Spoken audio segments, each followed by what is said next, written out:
आणि आता महाफास्ट 100 मधून घेऊयात बातम्यांचा आपण वेगवान आढावा।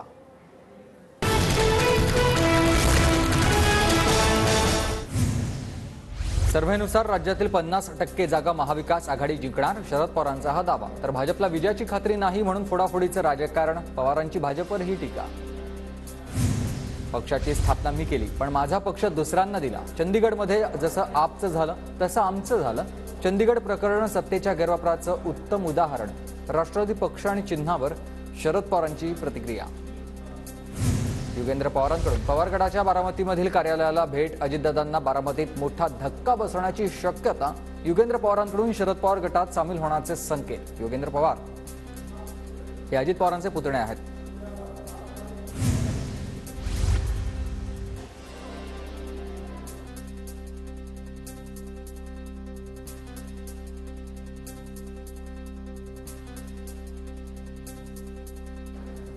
कुटुंब फुटलं असं मला वाटत नाही, शरद पवार म्हणतील तसं युगेंद्र पवारांचं सूचक वक्तव्य।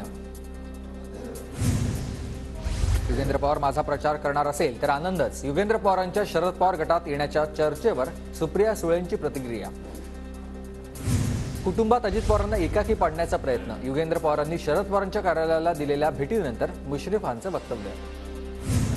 राज्यातील विरोधी पक्षनेते भाजपमध्ये येण्याचा ट्रेंड कायम राहणार। विरोधी पक्षनेते वडेट्टीवार आणि अंबादास दानवे लवकरच भाजपात येतील, आशिष देशमुखांचा दावा। राज्यातून राज्यसभेवर 6 जणांची बिनविरोध निवड। भाजपच्या 3, शिवसेना, राष्ट्रवादी आणि काँग्रेसच्या प्रत्येकी 1 नेत्याचा उल्लेख। शरद पवारांची आज मंचरमध्ये सभा, पवारांच्या उपस्थितीत संध्याकाळी 4 वाजता कार्यकर्त्यांची बैठक। त्याआधी कोल्हापुरात पत्रकार परिषद। शरद पवार गटाला मुंबई हायकोर्टाकडून नोटीस जारी। 11 मार्चपर्यंत भूमिका स्पष्ट करण्याचे मुंबई हायकोर्टाचे निर्देश। अनिल पाटलांची जयंत पाटील, अनिल देशमुखांविरोधात याचिका। कुर्ल्यात छत्रपती शिवाजी महाराज मंदिराचं लोकार्पण। उपमुख्यमंत्री देवेंद्र फडणवीसांच्या हस्ते मंदिराचं उद्घाटन। खोट्या बातम्या पसरवणं ही भाजपची पद्धत। भाजपमधील नेते सरळ राजकारणी नाहीत। वडेट्टीवारांचं काय बोलता, माझंही नाव परवा कोणीतरी दिलं होतं। बाळासाहेब थोरात यांची आशिष देशमुखांच्या दाव्यावर प्रतिक्रिया।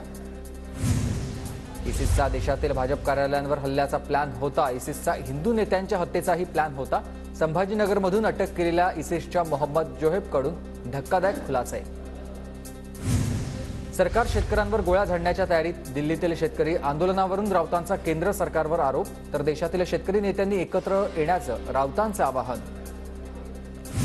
मराठा आरक्षणाचा ज्वलंत मुद्दा असताना निवडणुकाच घेऊ शकत नाही। मराठ्यांचा प्रश्न मार्गी लावा, मग निवडणुका घ्या, जरांगेंची मागणी। मोदी, शहा देखील सांगतील, आधी मराठ्यांचा प्रश्न सोडवा, जरांगेंचं वक्तव्य।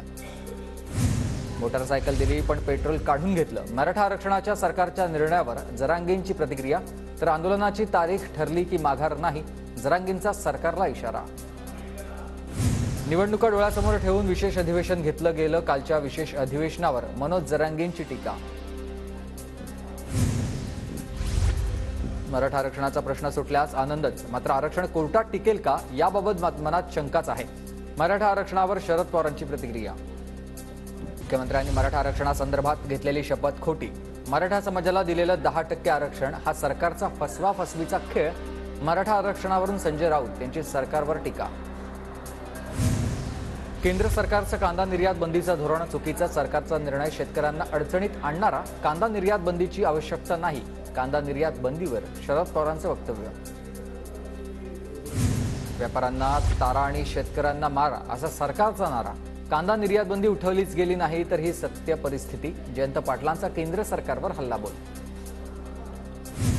बाबा सिद्दीकी यांचा मुलगा झिशान सिद्दीकी यांना मुंबई काँग्रेसच्या युवक अध्यक्षपदावरून हटवलेलं आहे। बाबा सिद्दीकींनी काँग्रेस सोडल्यानंतर काँग्रेसची झिशान सिद्दीकींवर देखील कारवाई। येत्या 23 फेब्रुवारीला नागपूरच्या रामटेकमध्ये ठाकरे गटाचा मेळावा। आमदार भास्कर जाधव पदाधिकाऱ्यांना मार्गदर्शन करणार। उपमुख्यमंत्री अजित पवार येत्या 24 तारखेला पुण्याच्या भोर, वेल्हा तालुक्यांच्या दौऱ्यावर। राष्ट्रवादीकडून भव्य कार्यकर्ता आणि शेतकरी मेळाव्याचं आयोजन। त्याच पार्श्वभूमीवर भोरमध्ये नियोजन बैठक देखील संपन्न। आमदार राजन साळवी कुटुंबियांच्या याचिकेवर आज हायकोर्टात सुनावणी। पत्नी मुलाला अटकपूर्व जामिनासाठी अर्ज। पुणे लोकसभेचा खासदार हा भाजपचाच असेल, ही काळ्या दगडावरची लखलखीत पांढरी रेघ, मेधा कुलकर्णी यांचा पुण्यात दावा.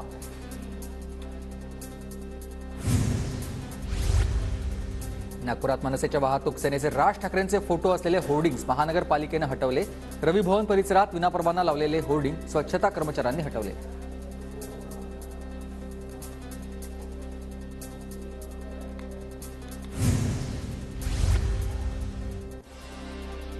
नागपूरमध्ये महावितरणच्या कार्यालयासमोर कंत्राटी कामगारांचं आंदोलन. नोकरीत कायम करण्याच्या मागणीसाठी राज्यभरात आंदोलन सुरू. राज्यभरात आजपासून 12वी बोर्डाच्या परीक्षेला सुरुवात. पुण्यातील भावे हायस्कूलमध्ये शिक्षकांकडून विद्यार्थ्यांना परीक्षेसाठी शुभेच्छा. कल्याण पूर्वेतील तिसगाव परिसरात ज्वेलर्सच्या दुकानाचा पत्रा तोडून धाडसी चोरी.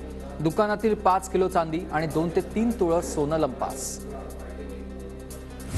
कराडमध्ये सराईत दुचाकी चोरट्याला अटक. चोरट्याकडून 5,30,000च्या 8 दुचाकी जप्त.